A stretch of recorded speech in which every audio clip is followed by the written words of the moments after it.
Check out our new sponsors, The Games Cube. It's a great family-run local game store boasting Australia's biggest selection of MTG singles.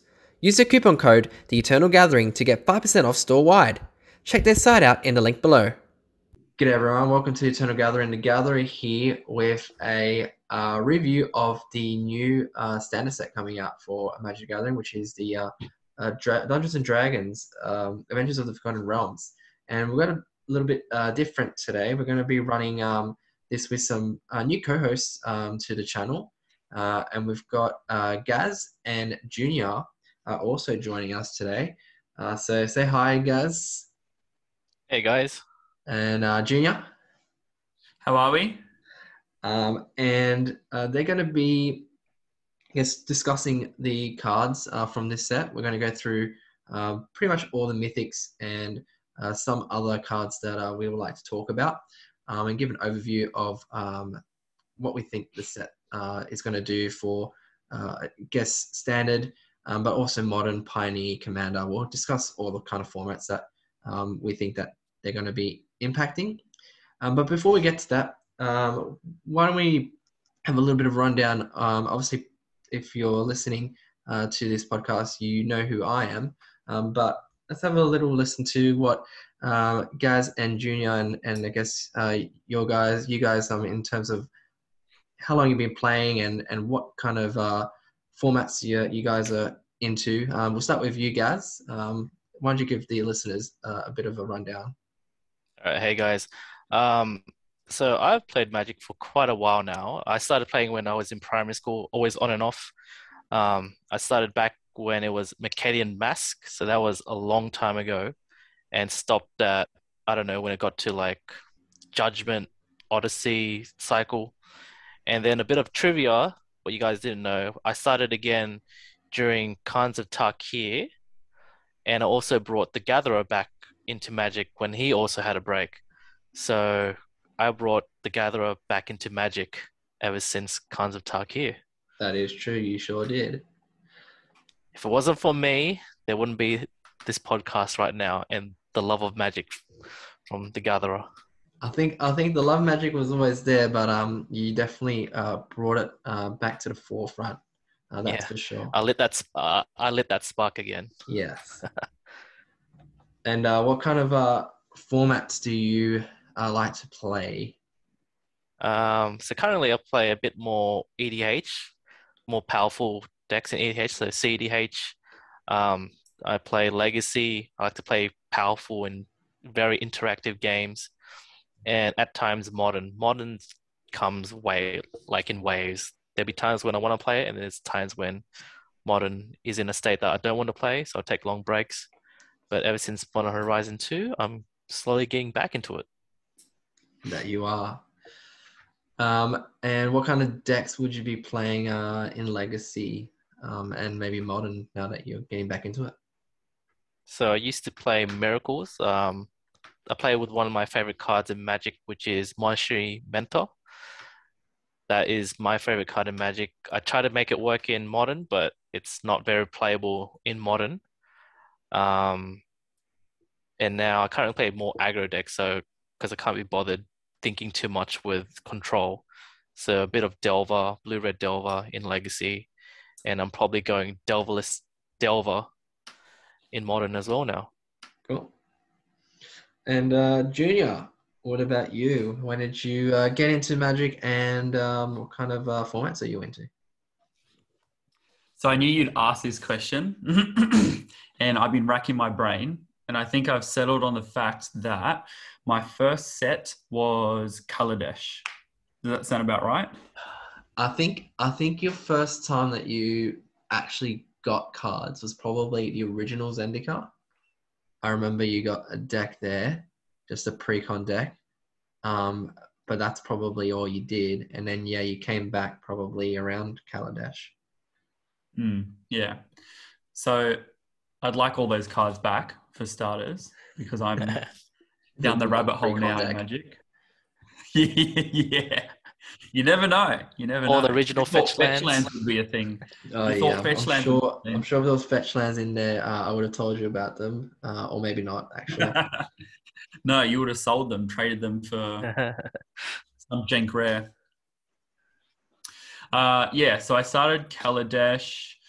I play Modern and a lot more Commander now that we've formed a little group of ours. We do a league once a week, once a fortnight. So I'm enjoying that. I never really liked Commander. I thought it was too long. I didn't know a lot of the cards. I wasn't interested. So I just stuck to Modern.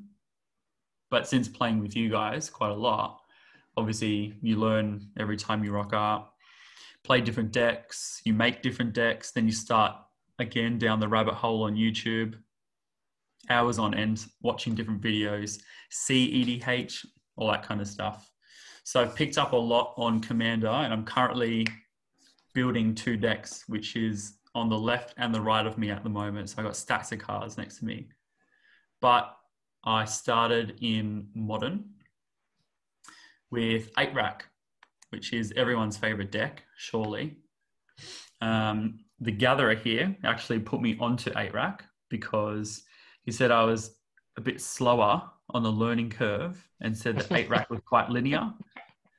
Play a card, make them discard. Play another card, make them discard, which I actually quite liked. So thanks for that, buddy. Still a good deck. Yeah, it is. It's a great deck. It's, to be honest, it's probably my favorite deck now. So started with it and I still love it. Favorite card, I've settled on Walking Ballista, which is a bit left of field, but I think it's a good utility card. I like artifacts. Yeah, and it goes in combos quite well. So that would be my favorite card. What else you got for me? I think that's it. I think we've gone that's it. Got enough with what you like and what you play. Perfect. All right. So with that out of the way, I guess the next topic to talk about is D&D set itself. And just before we go to specifics, want to go through a bit of a overview of what the I guess the set has in terms of the mechanics, and really it comes down to 2 actual new mechanics. We've got D20s being part of Blackboard and Magic, so rolling dice, which then will give you, I guess, an ability based off whatever you would roll. Usually they've been doing it, and we'll go through some of the cards later on. It'll be like a tier kind of list. It'll be like if you roll a 1 to 5, it's this kind of ability. If it's a 6 to 10, it's this ability, and so on and so on. Can I just confirm with something? Sorry? With the D20, can I just confirm with the D20? Yes. Wasn't there a thing going on where, because playing Magic, a lot of people use the spin down D20 dice. Yes. Is it a thing now where we can't use those actual die? We have to use an actual D20 die? That is correct. You are right there, Gaz. The rules do stipulate that you need to use an actual D20 and not a spin down die, which is the spin down die, for those listeners out there, is the one that you usually get with your pre-release kits, and the ones that come in those ones are the spin down dice. So what that is a D20 doesn't have the actual spin down. So spin down goes from 1 to 20 in a numerical order around the dice, where the D20, I believe, has a set pattern on it, if I'm correct. I think that was definitely stipulated by WotC in terms of the rules. So yes, thanks for pointing that out. And then the other one we got here is adventuring into dungeons. Dungeons and Dragons, obviously there are dragons in the set, and also dungeons. And the dungeons themselves, we'll have a quick chat about them as well. There's only 3 possible dungeons that you can go through, and it's on the screen here. And as you can see, you got Dungeon of the Mad Mage, Tomb of Annihilation, and Lost Mine of Pandelver. And when you start adventuring into a dungeon, you go to the first level of one of the dungeons of your choice. Once you're in a dungeon, you have to complete that dungeon. So you can't choose to go, for example, into Lost Mine of Pandelver and then adventure into the Tomb of Annihilation right after it. You'd have to complete the first one, the Lost Mine of Pandelver first. And how you do that is every time you adventure, you go to the next room. Usually you got a couple of choices as to which room you want to go to. So in this one, you can go from Cave Entrance, which gives you a Scry 1, to then go into either Goblin Lair or Mine Tunnels, and so on until you get to the last room. And once you go to the last room, you've finished the dungeon, you've completed the dungeon. And some cards actually would have special abilities based on the fact that you've actually finished or completed a dungeon. So you have to kind of remember if you have completed dungeons throughout the game as well. And I you guess can do dungeons multiple times, right? You can do dungeons multiple times. As long as you start one and finish it, you can go back and start it again. And I guess the last thing I wanted to kind of say was treasures also kind of being a little bit of a sub-theme as well. A lot of cards are making treasures or require you to use treasures as an alternate kind of cost to gain a bonus if you wish to do so. So I guess let's just go and talk about the dungeons themselves. What do you guys think about this mechanic? Starting with you, Gaz. What do you think about the dungeon mechanic? Do you like it? Do you hate it? Yeah, your thoughts, I guess. I think there's part of me that do like it and part of me that does not like it. The part of me that does like it, yeah, I agree, is if you play it in a sealed or draft format, it seems to be fun because all this mechanic works just for this set.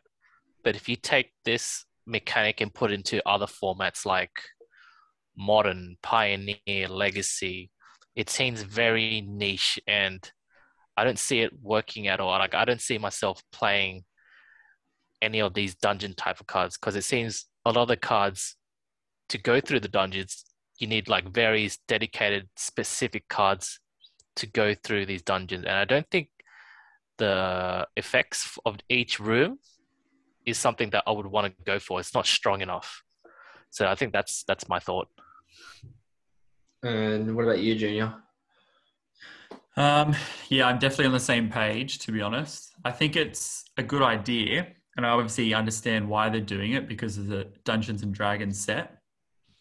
But I don't think it'll be playable in Modern. I don't think it'll be playable in any other format, really. Possibly Commander, but even still, like in a CEDH deck, the game will be done and dusted before you even get to the last room. So, I mean, if you're playing a fun, casual format, sure. Standard, possibly.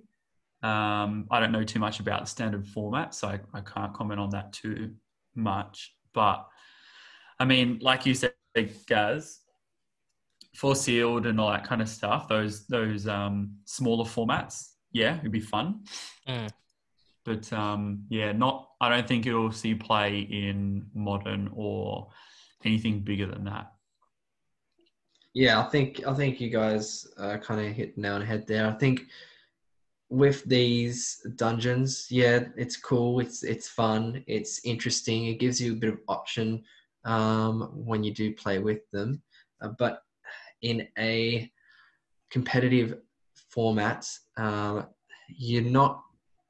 you say, you're not getting a lot from them to be able to justify playing cards that let you adventure into the dungeon. Sure, standard, definitely can see it being competitive in that format because obviously the card pool is smaller, especially after rotation. But unless you have a way to, I guess, abuse it, and we're going to talk about possibly a way to do that with one of the cards that we can going to discuss later.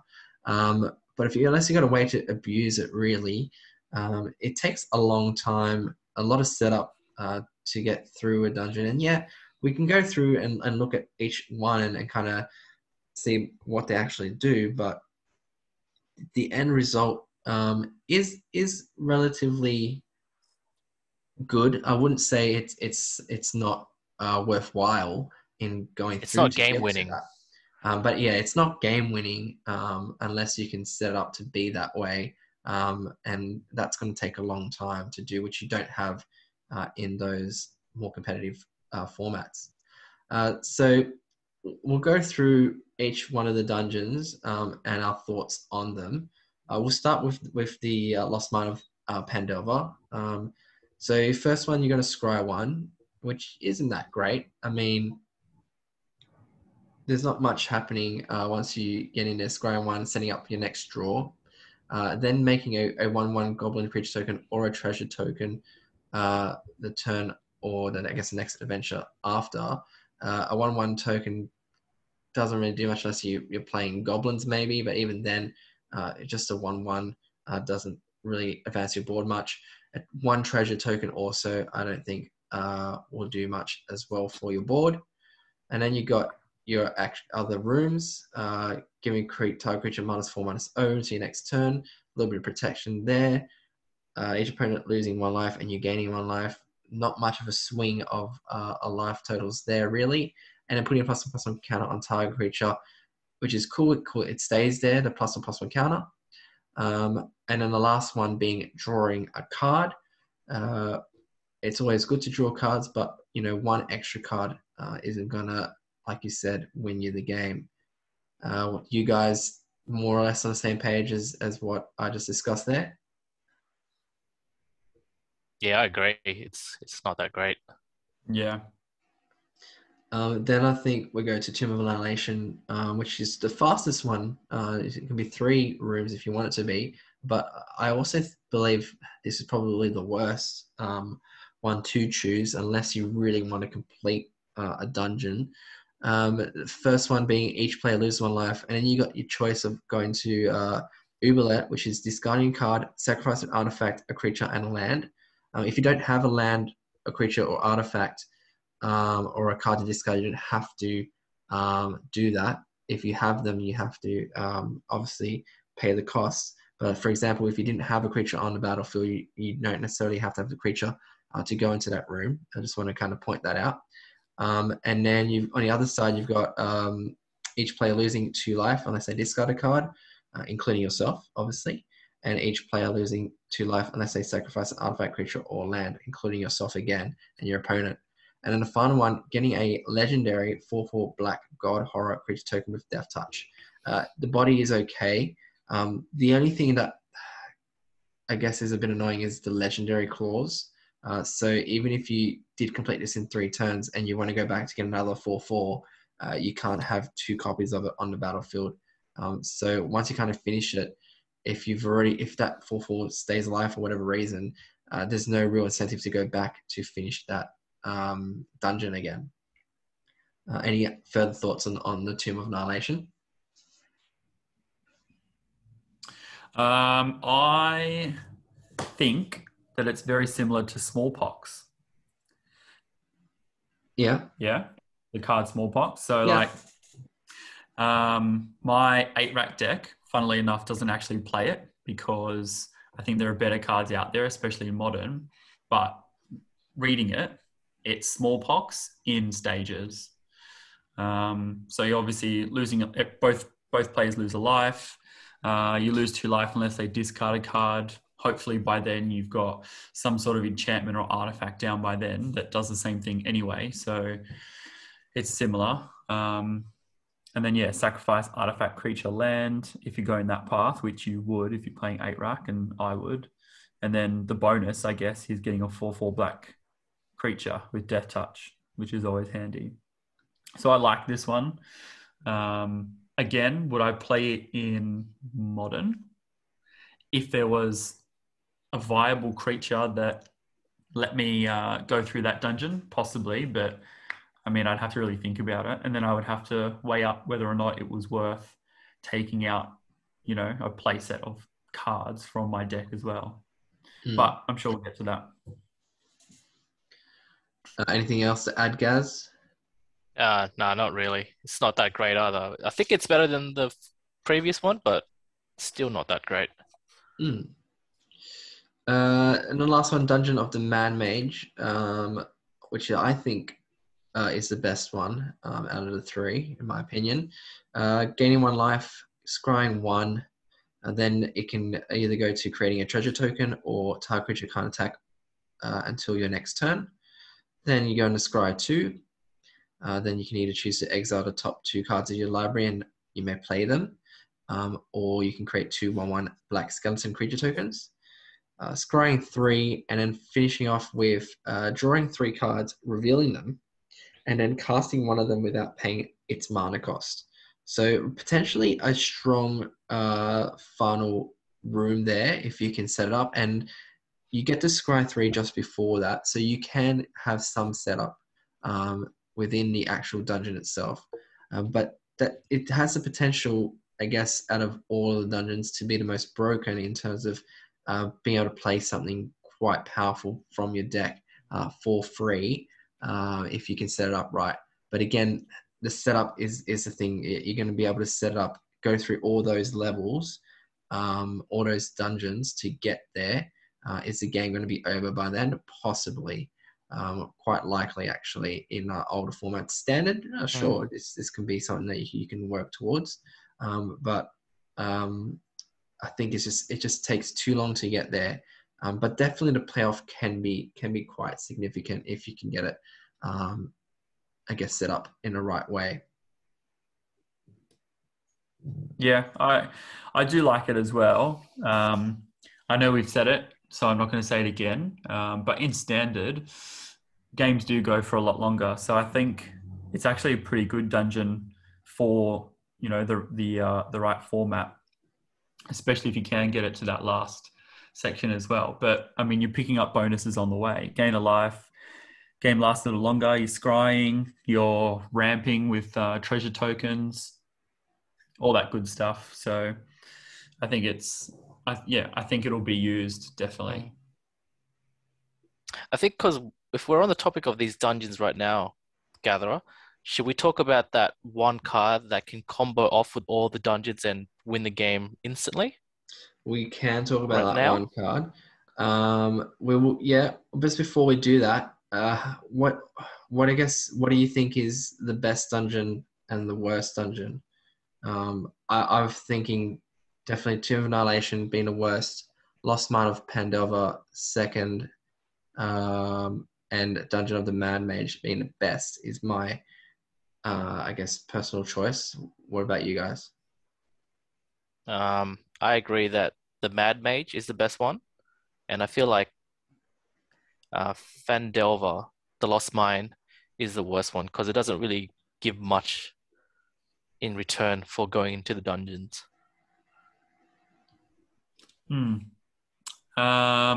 I think Tomb of Annihilation is my favorite purely because it's down that 8-rack mindset. But I think Dungeon of the Mad Mage will be the most used because it's the most viable and useful for sets that it will be played in. Sorry, formats that it will be played in. So Lost Mine's definitely the worst. Tomb's my favorite. I think Mad Mage will be used the most though. All right. So the card that you were alluding to, Gaz, I believe is this one. Aesorak, Lord of Undeath. So this is one of the mythics from the set and is 2 and a black for a legendary zombie wizard creature. And when it enters the battlefield, if you didn't complete Tomb of Annihilation, return Aesorak to its owner's hand and venture into the dungeon. So it needs you to finish off the Tomb of Annihilation for it to stick on the battlefield. Otherwise, you just get to venture into the dungeon. And then it also has an ability, whenever it attacks, for each opponent, you create a 2/2 black zombie creature token unless the defending player sacrifices the creature. So if you read it on face value, you're paying 3 mana to venture into a dungeon unless you've already ventured enough to complete the Tomb of Annihilation. And the Tomb of Annihilation was the 8-rack kind of style one that Junior was liking. But the thing here is there is a combo that you can do with it, and it's something that possibly can be accomplished in Commander. Do you want to go through, Gaz, what that combo is? Yep. So there are 3 cards that can combo with this card, with the Lord of Undeath. It can be done in Legacy or in Commander, and possibly people are playing Historic. So the 3 cards are Omniscience, is a card that is an enchantment which allows you to cast any card from your hand without paying its mana cost. So essentially, you're just recasting Lord of Undeath for free and going through the other 2 dungeons, which isn't the Tomb of Annihilation. So you're going through the Mad Mage and Fendel. What's the other one? The Lost Mine? The Lost Mine of Pendelver. Yeah. So Yeah. you're going through all this. You're going through all the dungeons because every time you cast it, you're not actually completing Tomb of Annihilation. Yes. So you're actually going through all the dungeons, going through all the rooms, and with the Lost Mine, each opponent loses 1 life and you gain 1 life. And remember, you can do the dungeons multiple times as well. So you're doing this as an infinite loop, like right away, because every time you're casting Lord of Undeath, you're going into a room. And once you complete the room, you just do it again and again until you kill your opponent, or you go down the Mad Wizard's Lair and you cast your biggest guy and beat face. So that's Omniscience. The other card is Rooftop Storm, which is also an enchantment, which allows you to cast all your zombie cards for 0. So any zombie cards you play, you can cast for free. And what is Lord of Undeath? Is it a zombie? It sure is a zombie. So you can essentially keep casting it for free constantly over and over again, because every time you cast it and you haven't completed the Tomb of Annihilation, it just goes back to your hand. So this can be done mostly in Commander as a 2-card combo. And the last card is Allurin, which is also an enchantment, which allows you to cast any card with CMC 3 or less for free with Flash. So it's all just free spells, casting Lord of Undeath for free.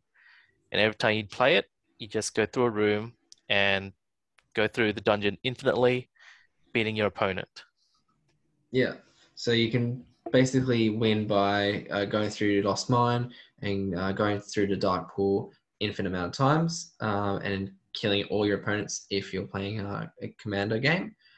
Or alternatively, you can go through and draw basically a whole deck and casting a card from the top 3 each time you're doing that. So you draw 3, play a card, draw 3, play a card, draw 3, play a card, eventually playing cards that will put you so far ahead or win the game for you in that way as well, if you wanted to do that. So yeah, that's a really cool combo. The enchantments you were talking about, they do cost a lot of mana initially to get out onto the board. So if you really want to get efficient about it, you'd want to cheat those out as early as possible, because I believe they're like, unless Allurin is a bit cheaper, but Or mana. Allurin lets all players play CMC 3 or less. Is that correct? Yep.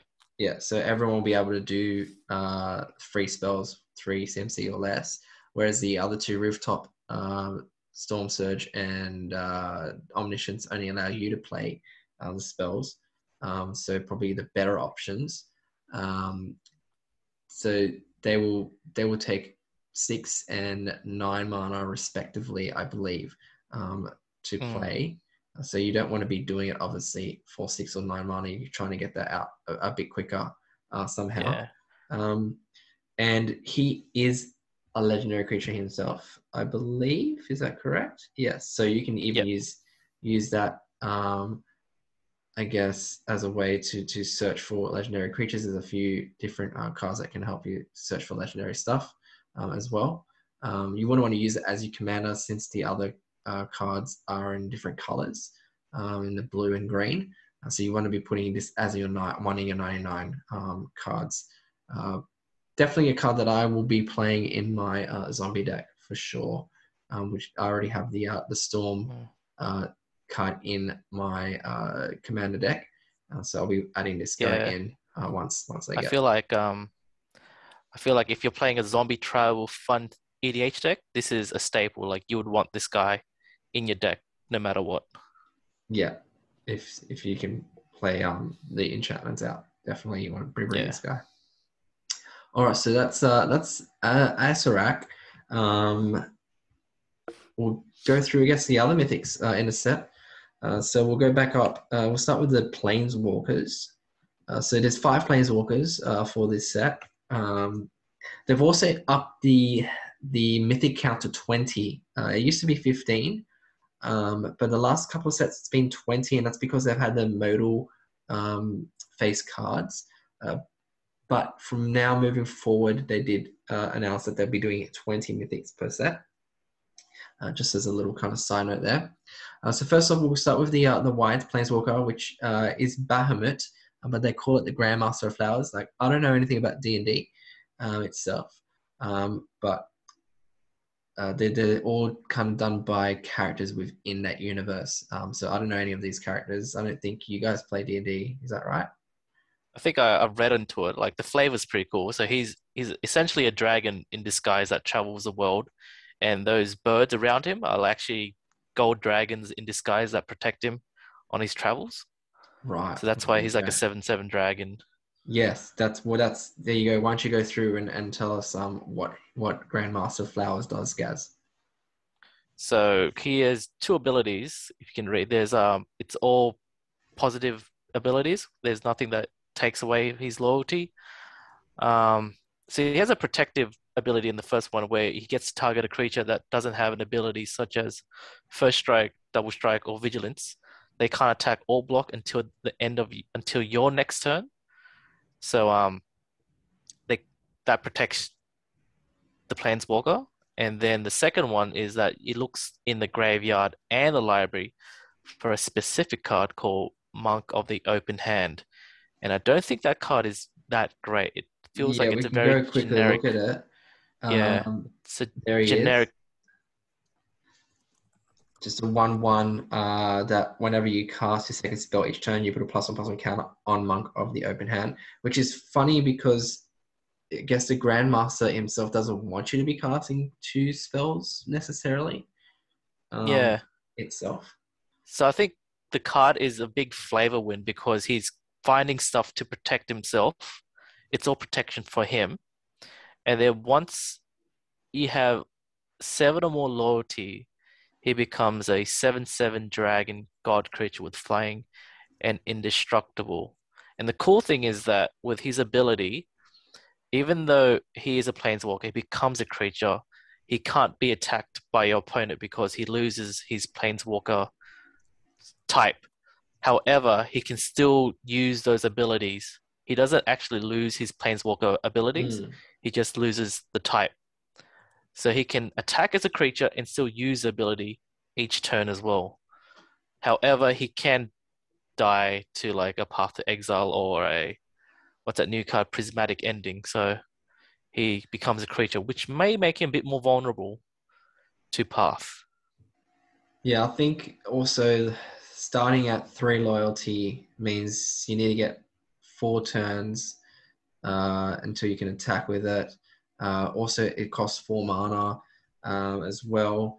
So essentially like 8 turns before he can do anything. Yeah, so quite slow in that regards. Even the +1s, I don't think they're that great. You can make a 1/1 creature basically, but you need to then play that creature in your deck. So taking up at least 1 slot, but I'm assuming you'd want a few more. And you also have to cast, is it cast it? Graveyard Yeah, you card. have to play it. Yeah, and then you have to cast it as well to put it down. So just putting it to your hand.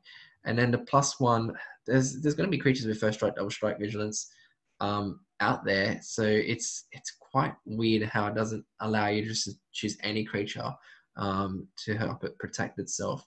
Because if your opponent has a first strike creature, then and that's their only creature, then that +1 is worthless, really. So Useless. Yeah. yeah, I don't see it seeing any play in any format really at all, to be honest. I can see as a collector, people will collect get this guy because he seems pretty big in the D&D universe. Oh, yeah, don't But get me wrong. playability I want wise, him, but that's yeah, because I like planeswalkers. But I'm not going to put yeah. him in any deck. But playability, I would say not playable at all. And I guess you're the same boat there, Junior. Yeah, for sure. I don't think it is playable, and like I think it was Gaz, you said before that when it turns into a creature, then straight away it just becomes susceptible to kill spells. So And plus, it's not like a winning card. Like it's not a win more card. It doesn't actually help you win the yeah, game. There's better options out there. All right, Junior, would you like to go through Mordekainen? that's probably the hardest one to say, that's for sure. But we've got +2, draw 2 cards, then put a card from your hand on the bottom of your library. -2, create a blue dog illusion. Creature token with this creature's power and toughness are each equal to twice the number of cards in your hand. -10, exchange your hand and library, then shuffle. You get an emblem with you have no maximum hand size. Starting loyalty of So I think, 5 and 4 and 2 blue to cast. So 6-1 yeah. planeswalker that you can put up to 7, which isn't too bad. Mm. But the abilities themselves, again, not something that is going to win you the game, especially the -10. Like you're going to get your whole library to your hand. That's great and all that, but it doesn't do much else to help you cast any of those cards. -2 is a protection there, and +2 really just a worse off a Jace, a worse off Brainstorm.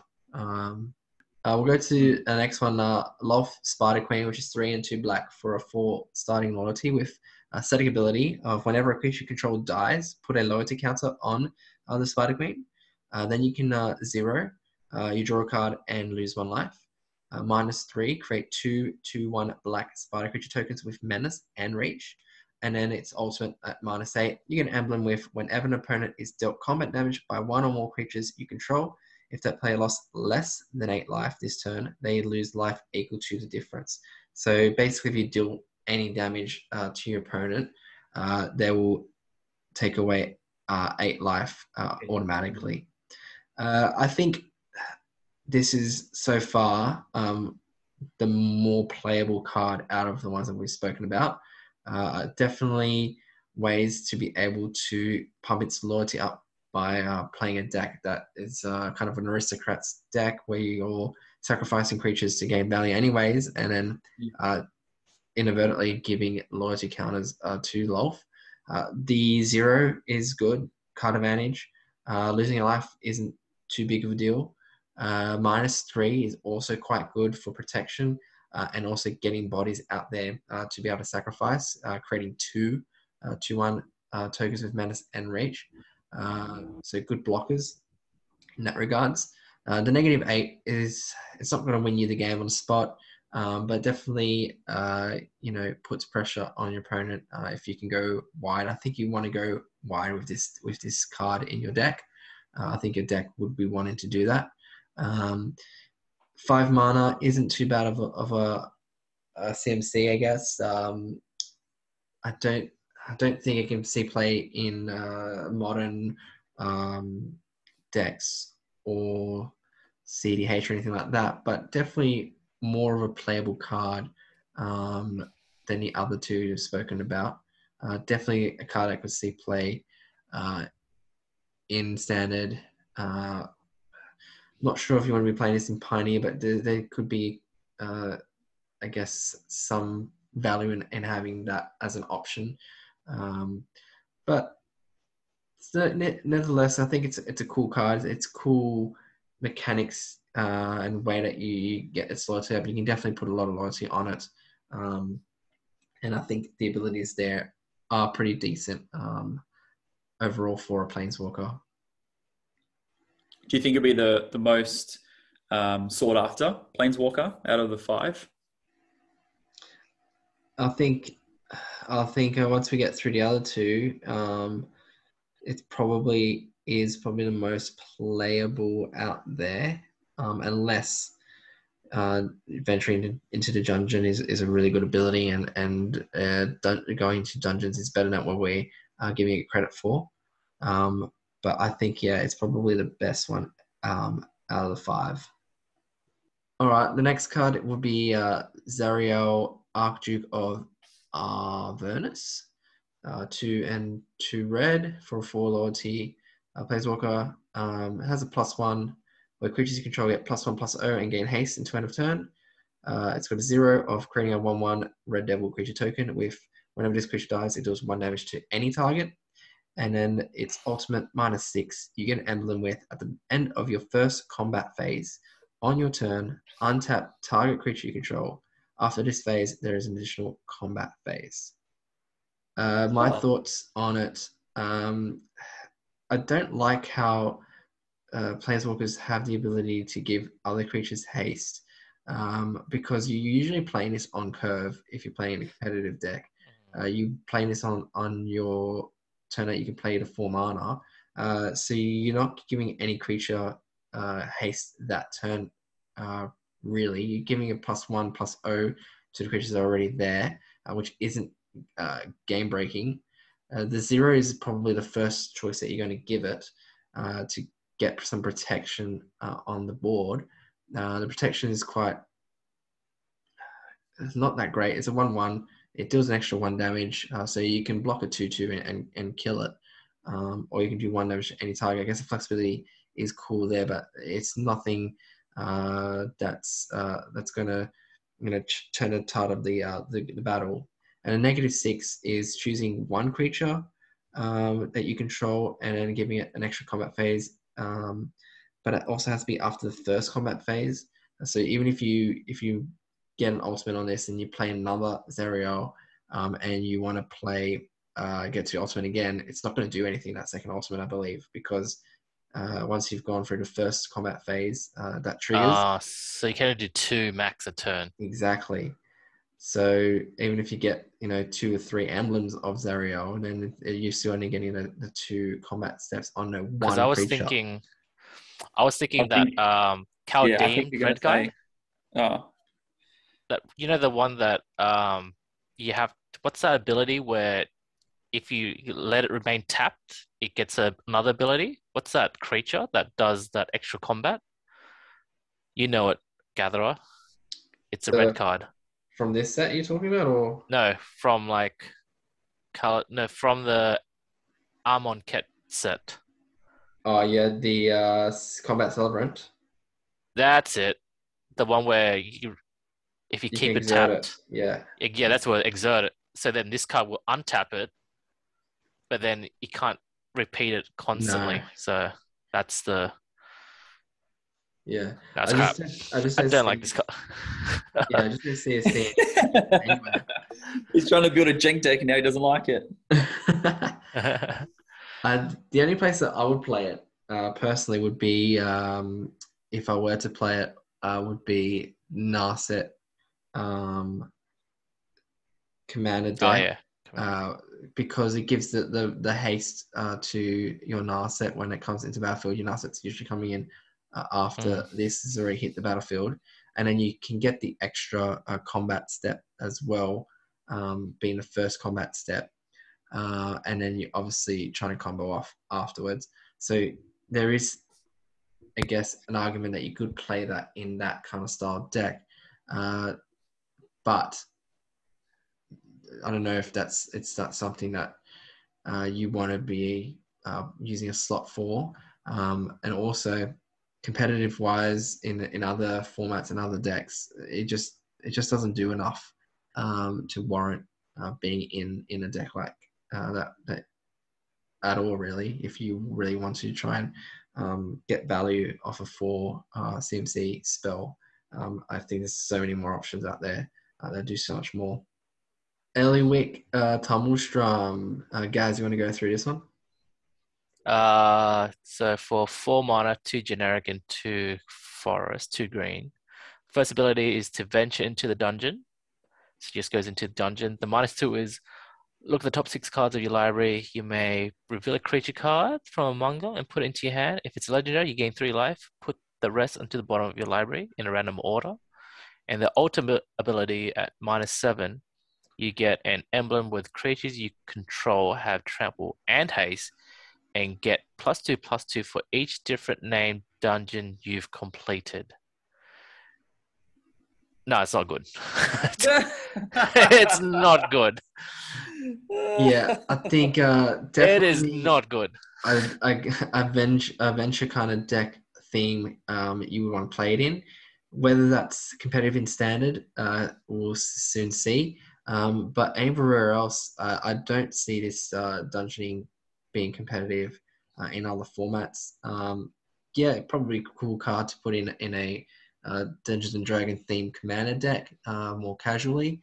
But overall, the +1 gives you a lot of, I guess, versatility because you use different options to choose for. You might have already ventured into a dungeon as well, and you could be anything between scrying a card, drawing 3 cards, playing a spell. It could be whatever you're up to.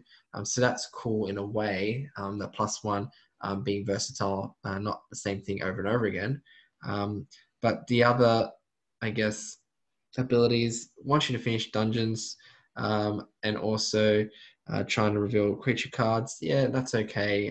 Something to help you defend Eliwick, but Eliwick itself can't really defend as soon as it comes on a battlefield. It needs creatures there already to defend herself.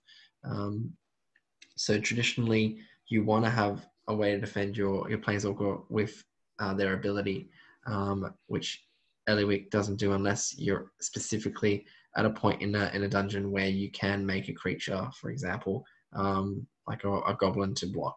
But otherwise, yeah, like you guys said, it's not something that I think is going to be really playable. Well, let's move into the realm of dragons, and you can start this one off, Junior, with the white one, Ising Death Frost Tyrants. Kill. So it's 2 generic mana and 2 white. Legendary creature, obviously a dragon. Flying Vigilance. When Icing Death Frost Tyrant dies, create Icing Death Forest Tongue. A legendary white equipment artifact token with equipped creature gets +2/+0. Whenever equipped creature attacks, tap target creature defending player controls, and it costs 2 to equip. Yeah, and it's a 4/3. To be honest, I don't think this does much in many formats.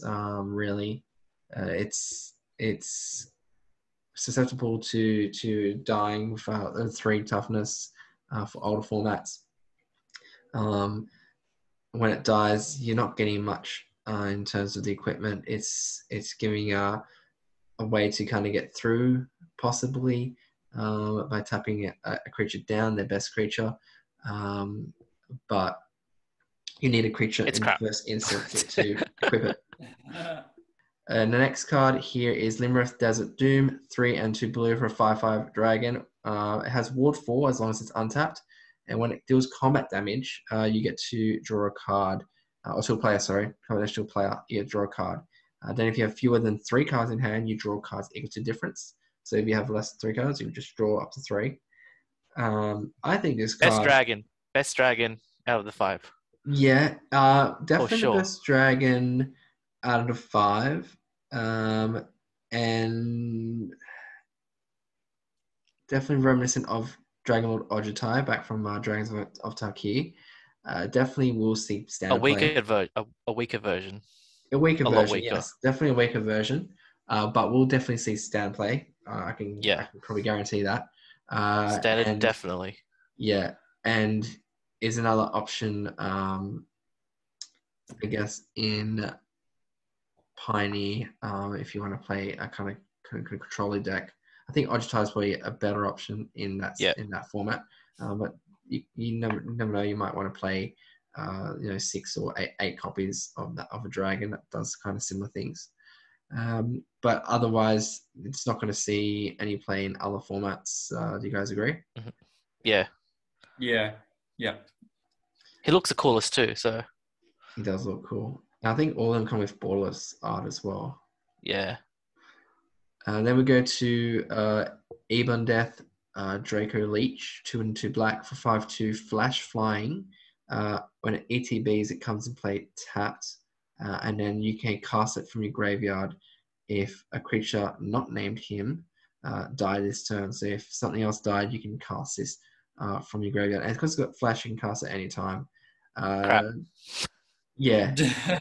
Comes in play tapped. Yeah. Costs 4 mana, too much, too toughness. No. Yeah, I agree. The next one, I've got the translation up here. It's a red one, so 4 red, can't be countered, flying haste. It can get +1/+0 for 1 red, and when its power becomes 20 this way, it deals 20 damage to any target. So a way, if you do have infinite red mana, a way definitely to close off a game, but otherwise it's a good aggro card, especially against possibly control matchups without being countered and taken straight away. So good to see play in standard, if not in the main board, a sideboard option in your aggro decks, and possibly another option for Pioneer, but definitely too slow for the other formats. I feel like maybe in standard with all the cards that produce a lot of treasures and like mine and stuff, it might get up to 20. I can see that maybe in standard, but even seeing this playing in like Commander, you can only do this once. The ability, the one that deals 20 damage to any target.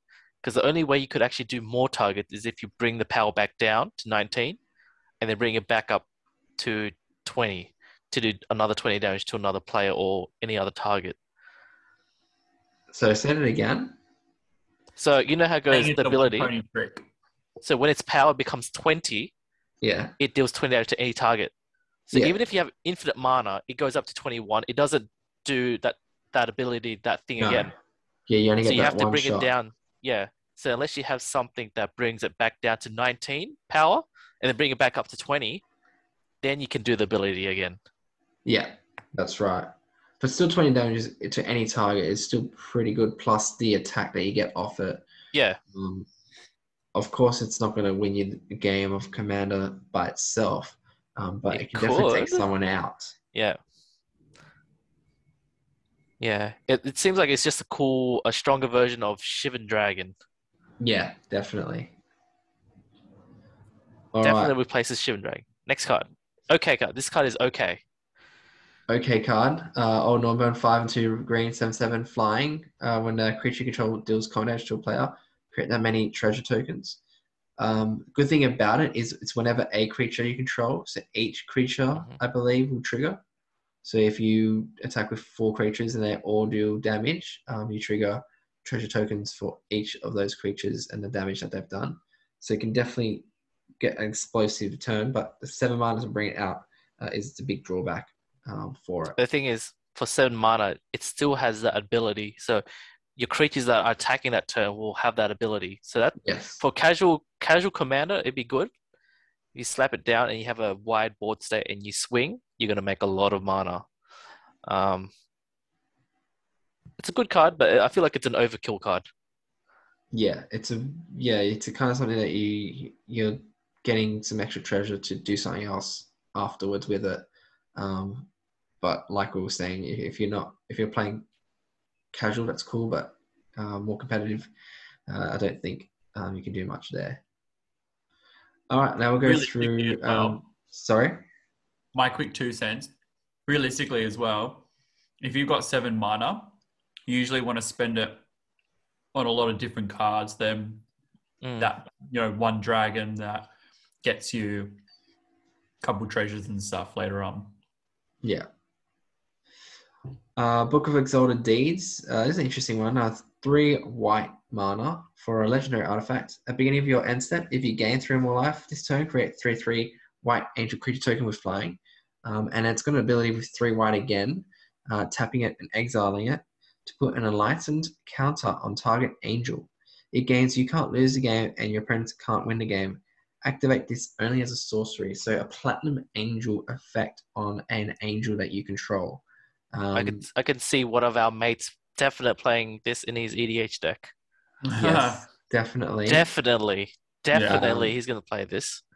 And I feel like we're going to tell him that he should play Mutavault.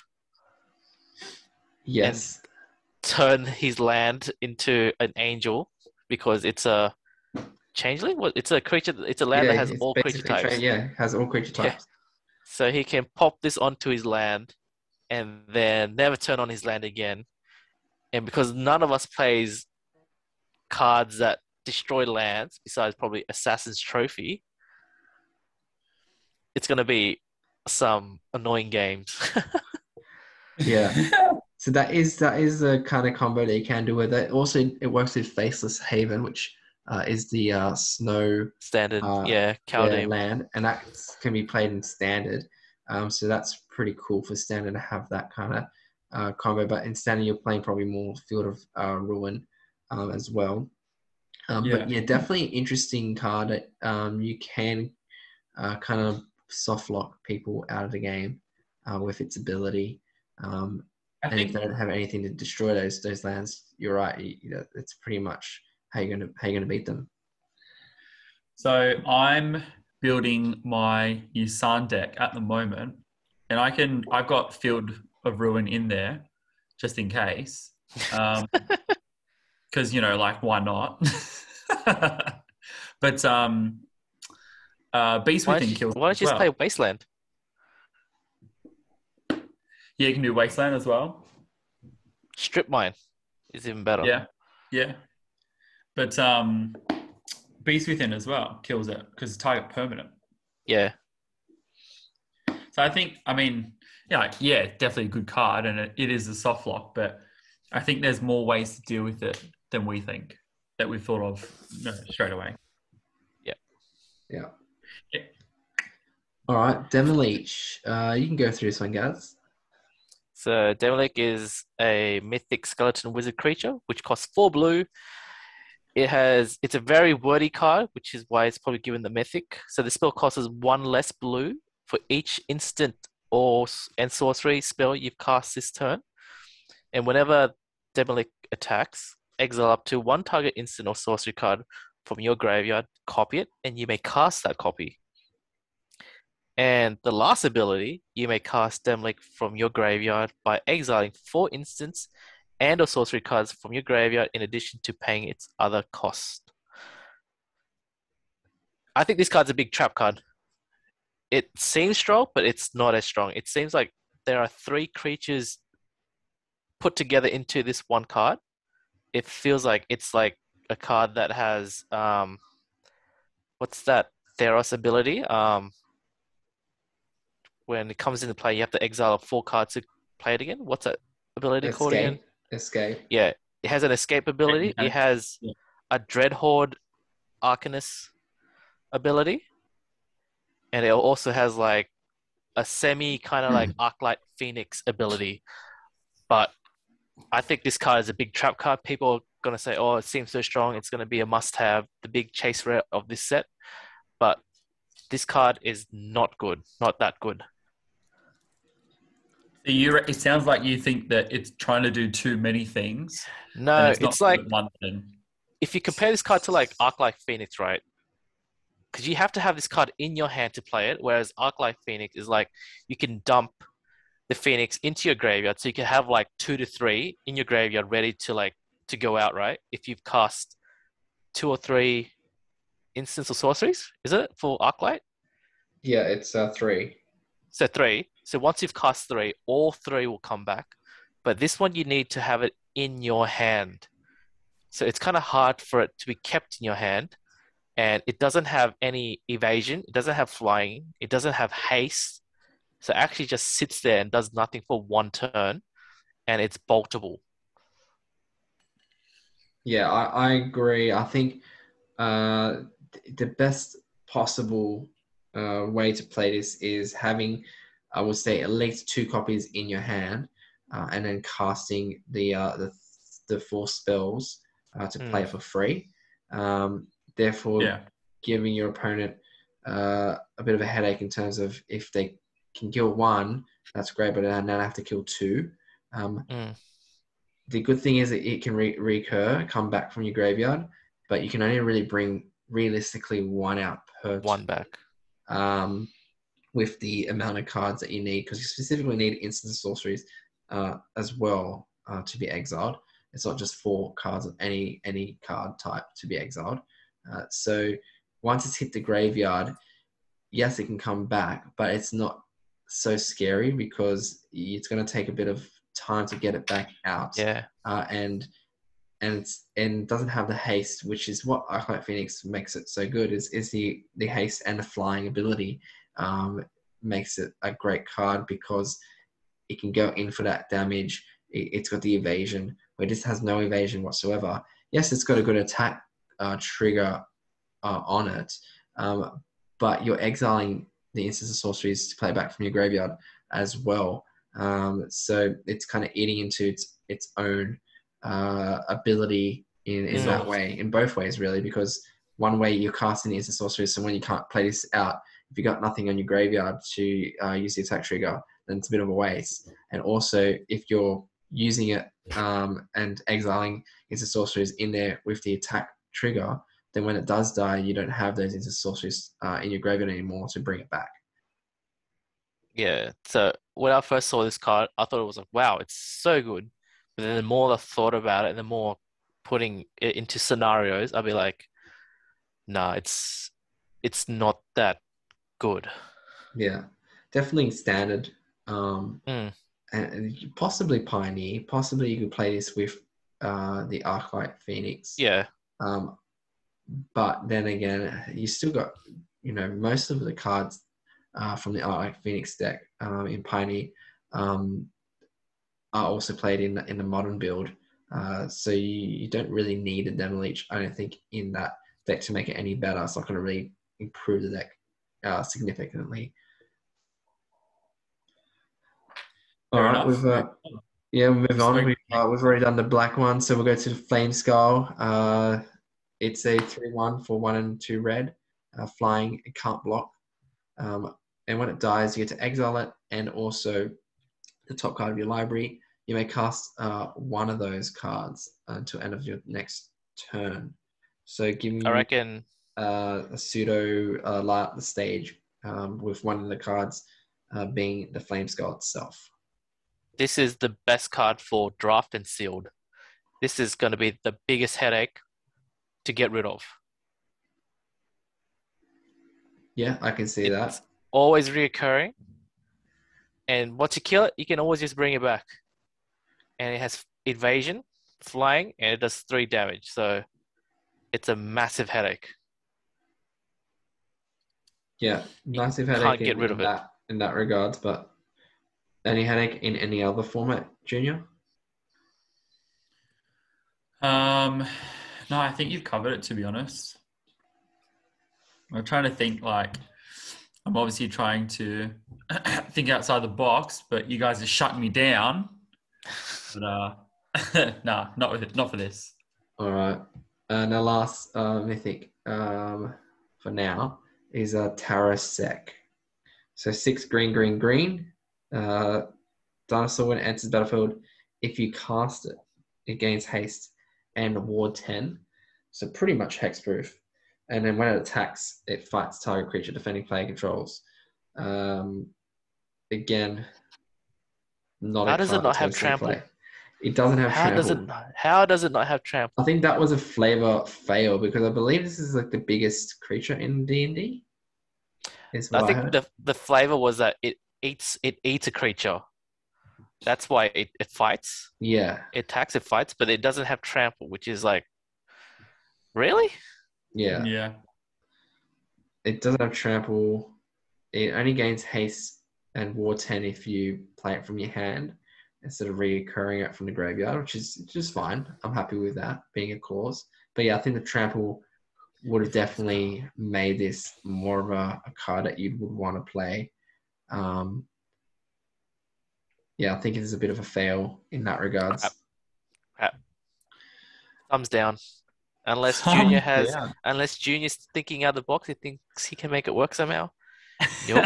I'm literally looking at your son now, Yisan? Yisan. I think it's Yisan, yeah. Search your library for a creature card with CMC equal to the number of verse counters on Yisan. Put it So onto you the need battlefield. 9. So, You need yeah, 9. yeah, that's fine.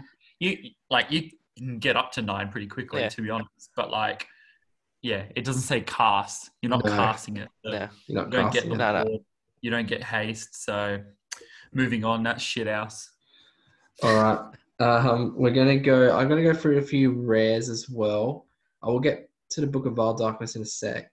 So one of the rares is actually Hobgoblin Bandit Leader, 1 and 2 red. Other goblins gain +1/+1, and then you can pay 1 red and tap it to deal damage equal to the amount of goblins that enter the battlefield under your control this turn to any target. The reason why I want to bring this up is it's a Lord for 3 mana, which is what most Lords for Goblins are. But if you're playing this with the Krenko Mob Boss and making goblins, this could do a lot of damage, especially if you're able to, play out the Chieftain, which is actually right here, and giving this haste, and then having the mana available, and then tapping him down straight away to use his ability. You can do quite a lot of damage with a Goblin tribal deck in Commander specifically. I'm talking about. I think modern people don't really play the mob boss. It's not something that we'll see play there. But in Commander, you can probably set it up in a way to do quite a lot of damage with this creature. So I think it's quite interesting kind of card to kind of keep in mind when building Goblin decks. The next card I wanted to talk about was some of these more red cards. We got Zorn here, 2 and a red for 3/2 that whenever you create 1 or more treasure tokens, instead create those tokens plus an additional treasure token. I think, again, in Commander, if you're playing this alongside what's that tax Dockside. one? So, Dockside, not Dockside really. The other Oh, one. No, Hull Breacher. No, Not the white one. the white enchantment. Oh, Smothering Tithe. that's it. You'll be getting 2 treasures possibly per turn instead of the 1. I think it's better when you're playing this with things that make 1 treasure token because you're doubling it, as opposed to making 10 or 20 in one go, which you could do with a whole bridge or whatever it might be, because you're only getting that 1 extra. You're not getting double the treasure tokens. You're only getting the 1 extra. So with Smothering Tithe, it's better because you're getting the 2 treasure tokens as opposed to the 1. So you're doubling your ramp, I guess, in that regards. That's true. Yeah, so that's something that's also, I guess, to keep in mind. Then you got Delina Wild Mage. Interesting. This got a day 0 errata. So it's 3 and a red for 3/2. Legendary elf. Elf in red, not many in red. And when it attacks, you choose a type creature you control, and then you roll a d20. So this is the d20 mechanic that we were talking about earlier. If you get a 1 to 14, you create a tapped and attacking token that's a copy of that creature, except it's not legendary. So you can choose a legendary creature, or you can choose Delina itself. And it also has exile this creature at the end of combat. And then 15 to 20, you create one of those tokens and you roll again. So you go for another token. They've changed it to you may roll again because there is a chance for you to pretty much go infinite loop with one of the commons in this set, which is the Pixie. We'll go down, see if I can find it. So if you would roll 1 or more dice, instead roll that many dice plus 1 and ignore the last roll. So if you make another copy of this and another copy of this, you're going to be rolling 1, 2, 3, 4, 5, 6, 7, 8, 9, 10 dice. And your chances of getting, 15 to 20 is actually quite high mathematically, to a point where you would pretty much be guaranteed to be getting 15 to 20 each time you would roll those dice, which will make infinite amount of creatures which would then you can then attack with them.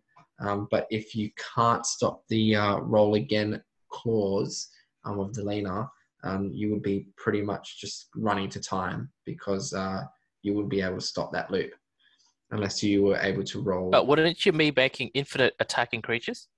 But the thing is, you would have got into you would have to roll again. You would always have to roll again.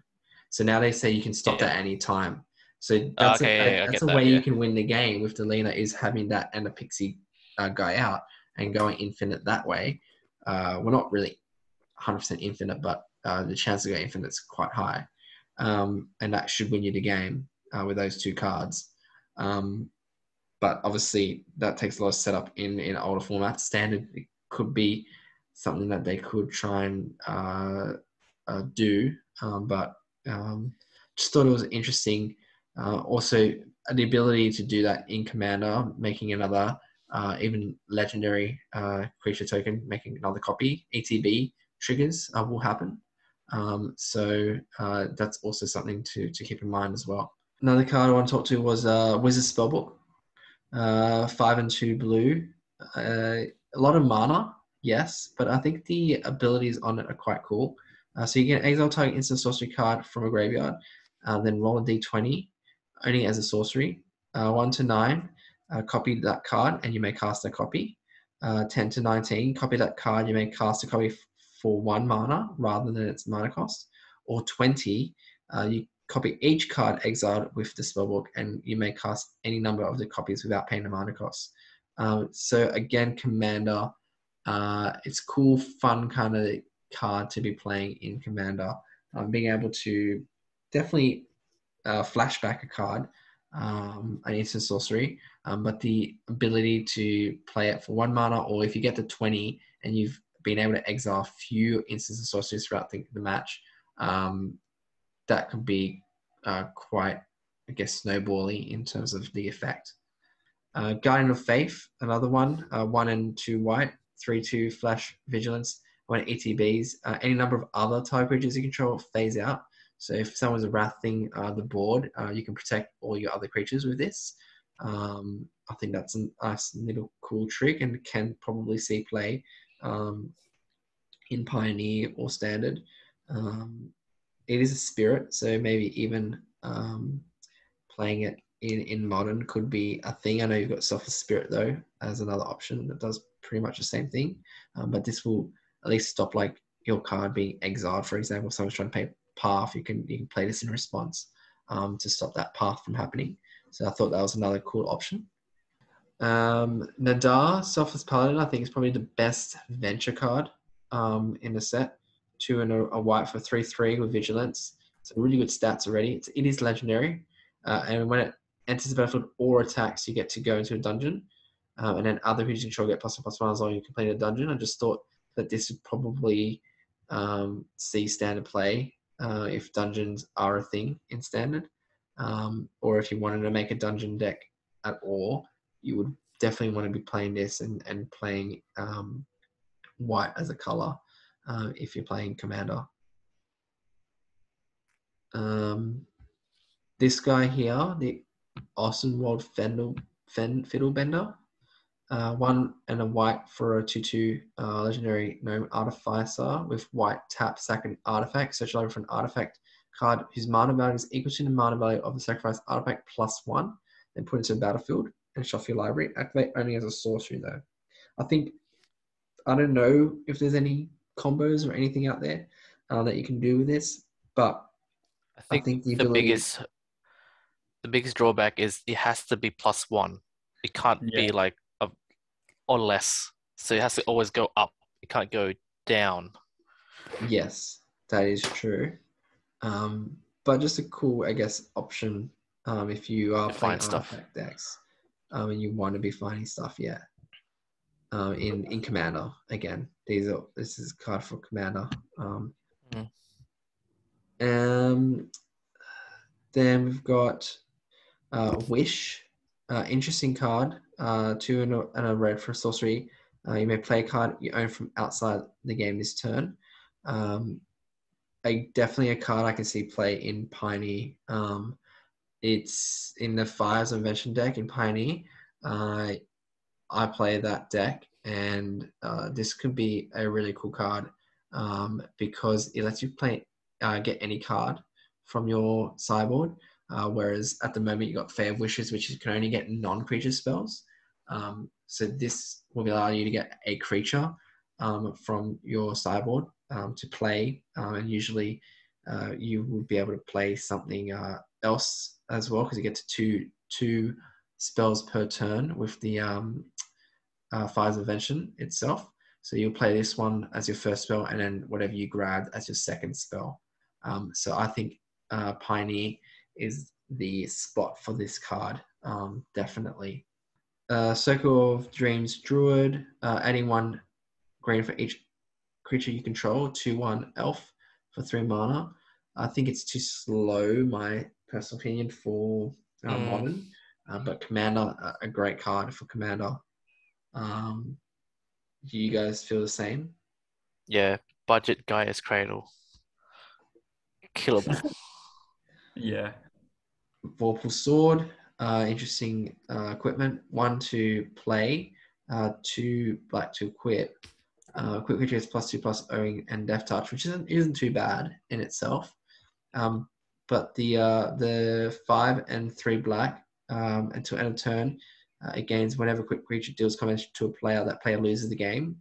I think again in Commander, you could definitely get ways to make your creatures unblockable, and have enough mana, you can finish them off with this. Is this equip instant speed? Equip is not instant speed, no. So. No, but like with cranial plating, that one's instant speed. Why is that instant speed again? Oh, because it has attach instead of equip. So it has an equip cost and an attach cost. The equip cost, I think, is generic mana, and the attach cost is the colored mana. Black. Yeah. But this ability here, the 5 and 3 black, is instant speed. Yeah. So if you do go through and you've got your 8 mana, you can make someone lose the game. Yeah. But like I was saying, you can use things to make your creature unblockable in the first instance. If you have this on it and the 8 mana, yeah, it's a little bit of setup, but they lose the game straight away. So it's a cool card if you want to kind of build around that, or if you're playing like a Voltron kind of deck. Minion of the Mighty, 0/1 for 1 with Menace.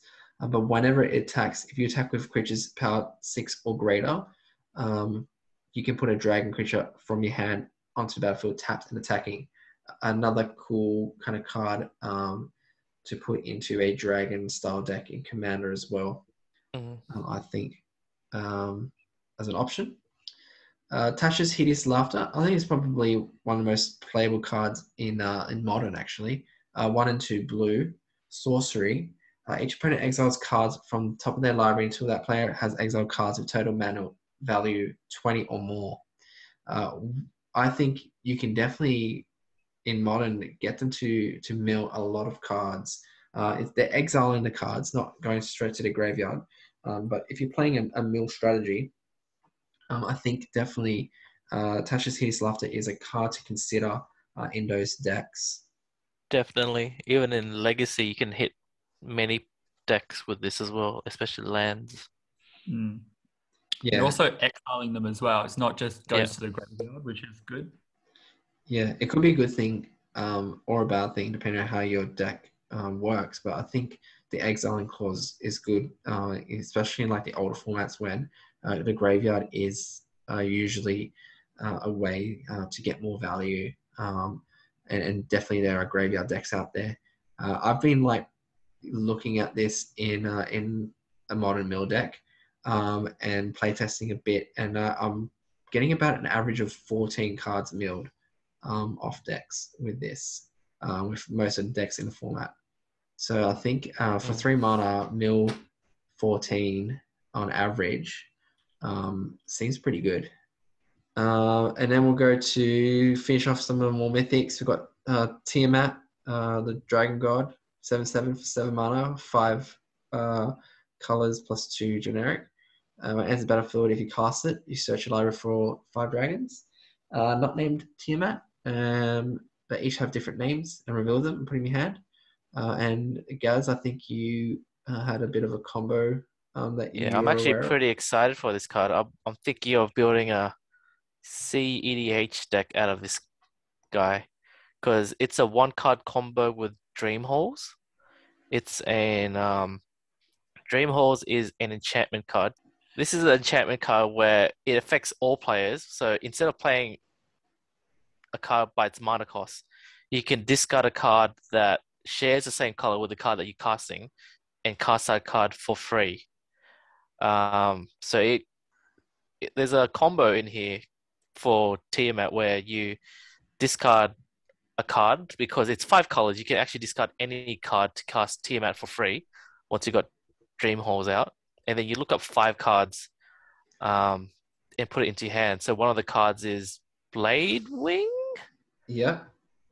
Blade Wing, which is a dragon that allows you to cast a creature, like return a creature from the graveyard to the battlefield, Yep. and you'll be discarding Scourge of Valkus.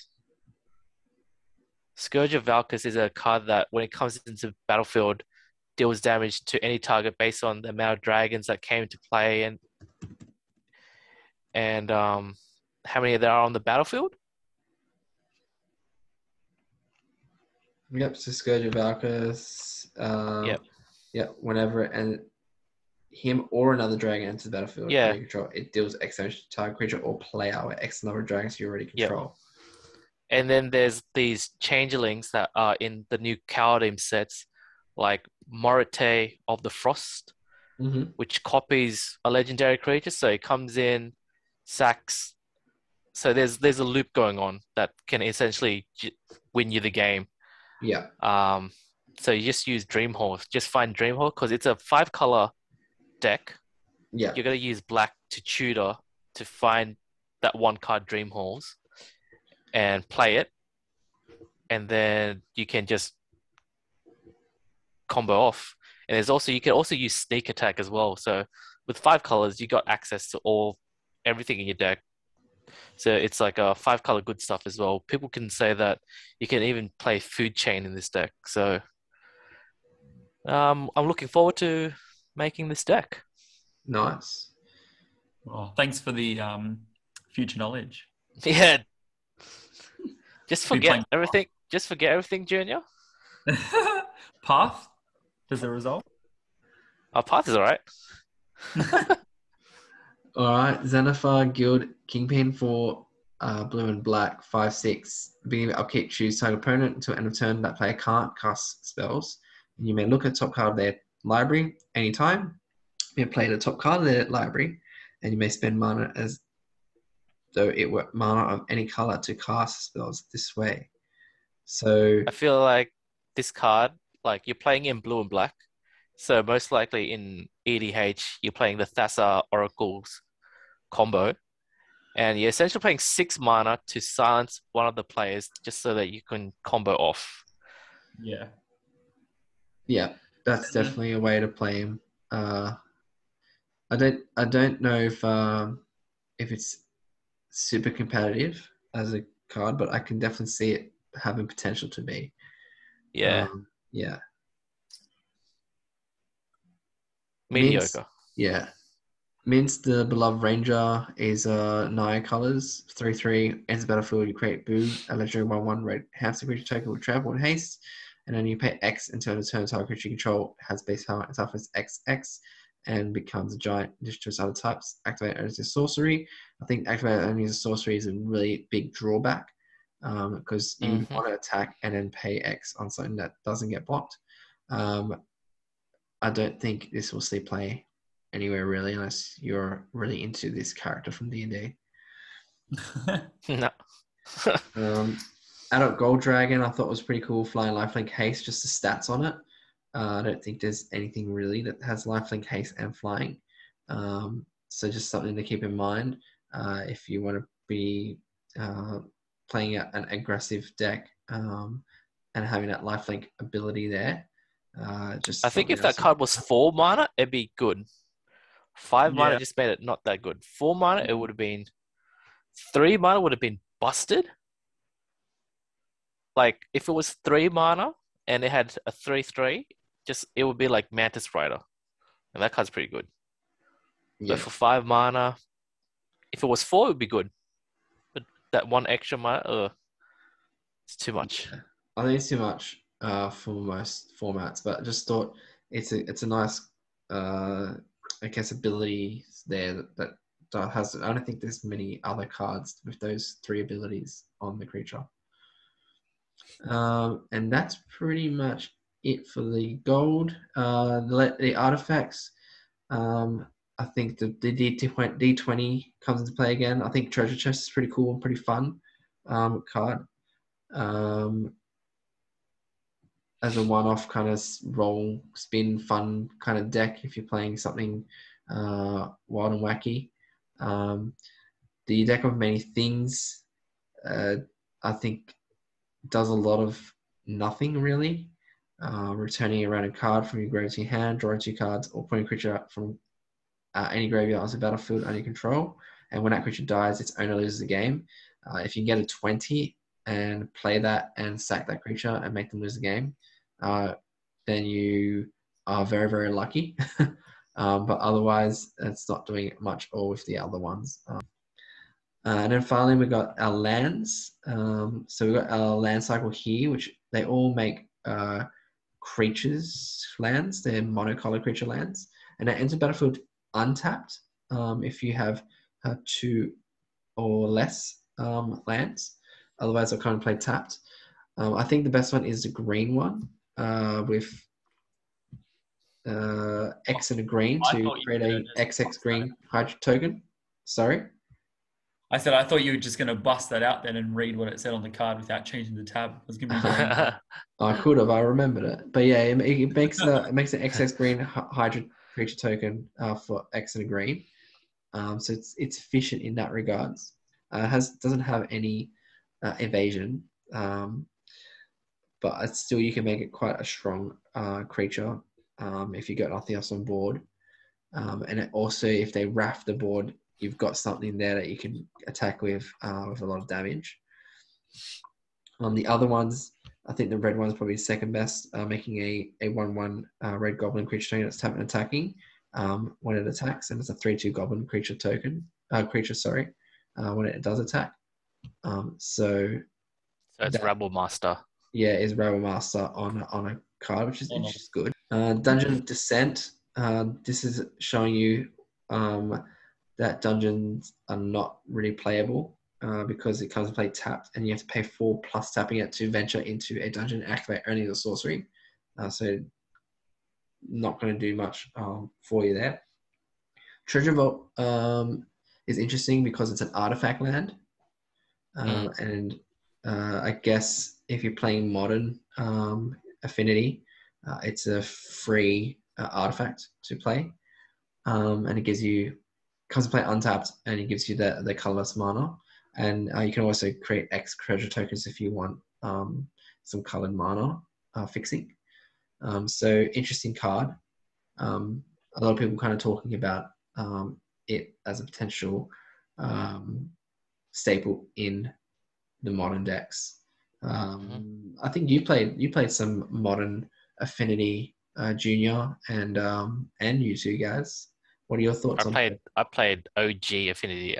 Junior played Hardened Scaled Affinity. That's the one. Yeah, I mean, I don't mind it, but will I add it to my deck and sort after 4 copies of it? No, probably not. Yeah, nah. I think and it's super far-fetched and probably irrelevant, but I mean, you could sack it on your opponent's end step for as much mana as you've got open, get the treasure tokens, and then you could sack those treasure tokens for +1/+1 counters, because then at least you're getting, 2, possibly 3 triggers off you sacking each treasure token. But that's like super far-fetched and probably not ever going to happen, because who has 4 mana left open at that point. You know, Yeah. like that's Yeah, all I can definitely. really think of. I didn't think of it that way. So that's pretty cool interaction if you're able to do that. But that's like you're still holding up 4 mana for 2 treasure tokens, which is good, and it might mana fix you if you don't have green for like to actually cast the hardened scales as well, or you know, oh my god, my mind's gone blank. What's the card? It's played in Tron as well. Green with the top 5 cards. Extra stirrings. Yeah, Ancient Stirrings. Playing Ancient Stirrings as well. Sometimes you get stuck with that. But yeah, super far-fetched because it's like saving 4 mana for 2 treasure tokens. You get an extra trigger, cool, but yeah, it's still expensive. Yeah. I Maybe think it's one off. just maybe in Commander it's just a win more. You sack it at the end of your opponent's turn to get double mana, kind of. Not double, but that extra mana. Yeah, Yeah. yeah. And that's about it. Like late game, you play this, it's a win more. All right. I think that's it for all of the set. As we finish off, I think this is probably going to be a long one. Just your top 3 cards that you're looking forward to from the set. We'll start off with you, Gaz. Probably Tiamat, the legendary dragon, the Lord of the Undead, and possibly Rogue class, the Demir, Class. Demir class, which will go into my tested in my Yuriko deck. So whenever a creature you control deals combat to a player, exile top card of that player's library face down, and you may look at it for as long as it remains exiled. And then creatures control have menace, and you may play cards exile with rogue class, and may spend mana to cast those spells if there are any mana. So I can just smack and then look at your cards, and if it's a good card, then I'll level it up. Other than that, just exile some cards off the top of your library. If I can exile a combo piece, that'd be nice. Right. Oh, yeah. It's happened before. Yeah, it's happened before. It was like, nah, I can't win the game no more. Yep. Our last game of our little league that we're doing. Yeah, Ragavan attacked once. Yeah, exiled my was, thumb at like turn 2. I was like, all right, good game. Was it Walking Ballista it took out? Yeah, it was Walking Ballista. Oh, yeah, no, yeah, it was Walking Ballista. Yeah, that's right. My favorite card. Yeah, it's like, no. What about you, Junior? What are your top 3 cards you're looking forward to from this set?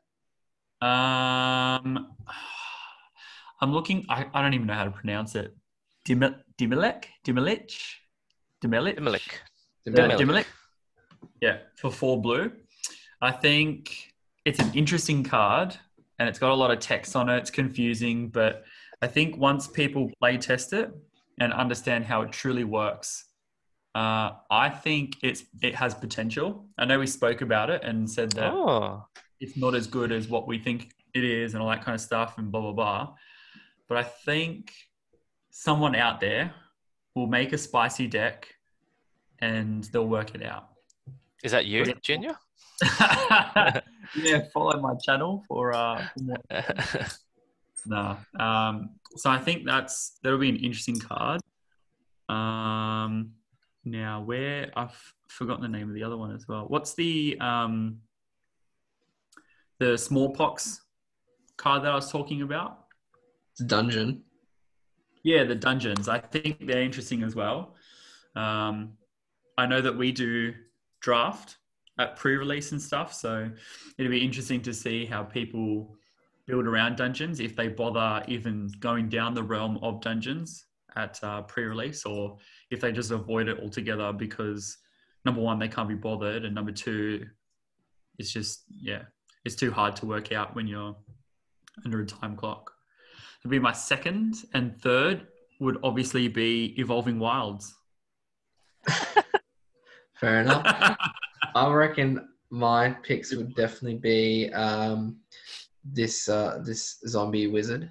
I would also really looking forward to playing the Hideous Laughter. I think Hideous Laughter is a good card for Mill. And the final card I was thinking of was just for the fun of it. I really like Treasure Chest. Just being able to, try and get searchlight for a card, and if it's out of card, put it into Battlefield. I reckon there's some shenanigans you can do with that. You know what will be the best artifact to look for? The best Another artifact. treasure chest. Another treasure chest. That would be funny. Yeah, cool. All right, guys. So, final thoughts on the set as a whole, Gaz? To be honest, not that great. But the flavor is out there. I like the flavor, but the playability cards wise, nothing really excited me. So, out of a 5, probably 2 out of 5. Junior? I'm very much with you there, Gaz. I would rate the set 2 out of 5, purely because my main 2 formats that I play are Modern and C EDH. So I'm obviously always on the hunt for cards that fit those 2 formats, and there's nothing really that does, which is unfortunate. But I think there are still some exciting cards to come out of the set, which is why I've given it a 2 and not lower. Yeah, I agree mostly with what you guys said. I think this set, in terms of standard sets, is quite weak. I don't see much happening with most of the cards in this set for standard in particular. I don't think there's any real viable cards for modern. I think obviously there's always cards for commander, and I think there are definitely cards in here for that format, and possibly for CEDH as well. So definitely some cards there that I would be looking at to get for commander. And then the only real one card that I think we'll see to play in modern would be the mill card. Would be my guess. That's the only card that people would want for that format. Otherwise, there's nothing really else that we've seen from this set that's going to impact the older formats. Flavor-wise, I'm not into D&D. I don't know anything about D&D. But from what I've read and heard, they've pretty much nailed it. And you would expect they would do that since it's, I guess, a IP that they have themselves. So they obviously know the product. And I'm not sure how I feel about actually having D&D be part of Magic the Gathering. But you know what? I don't mind it too much, really. It still feels like Magic to me, so I'm happy. It kind of feels like an unset that is legal in all the other formats. Yeah, it kind of does lean towards that a bit. You're right. Yeah, a little bit of an unset vibe to it. All right. I guess that's it for today.